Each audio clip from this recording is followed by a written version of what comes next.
माननीय राज्यपाल महोदय, शपथविधी समारंभ सुरू करण्याची परवानगी असावी. माननीय राज्यपाल महोदय, उपमुख्यमंत्री पदाची तसेच गुप्ततेची शपथ घेण्यासाठी पदनिर्देशित उपमुख्यमंत्री महोदया उपस्थित आहेत. त्यांना आपणासमोर शपथ घेण्याची परवानगी असावी. श्रीमती सुनेत्रा अजित पवार.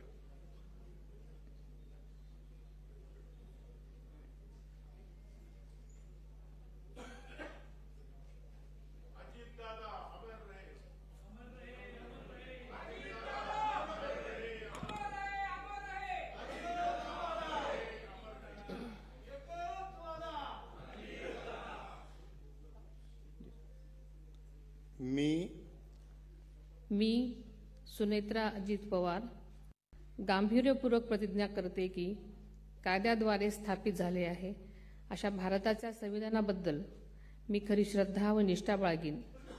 मी भारताची सार्वभौमता व एकात्मता उन्नत राखीन. मी महाराष्ट्र राज्याची उपमुख्यमंत्री म्हणून माझी कामे निष्ठापूर्वक व सद्विवेक बुद्धीने पार पाडेन आणि संविधान व कायदा यानुसार सर्व तऱ्हेच्या लोकांना मी गांभीर्यपणे व निपक्षपातीपणे तसेच कोणाच्याही विषयी ममत्वभाव किंवा आकस न बाळगता न्याय वागणूक देईन. मी सुनेत्रा अजित पवार गांभीर्यपूर्वक प्रतिज्ञा करते की महाराष्ट्र राज्याची उपमुख्यमंत्री म्हणून माझ्या विचारार्थ आणली जाईल किंवा मला ज्ञात होईल अशी कोणतीही बाब अशी उपमुख्यमंत्री म्हणून माझी कामे यथायोग्य पार पाडण्यासाठी आवश्यक असेल ते खेरीज करून एरवी मी कोणत्याही व्यक्तीला किंवा व्यक्तींना प्रत्यक्षपणे वा अप्रत्यक्षपणे कळवणार नाही किंवा त्यांच्याकडे उघड करणार नाही.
माननीय राज्यपाल महोदय, आता शपथविधी पूर्ण झालेला आहे.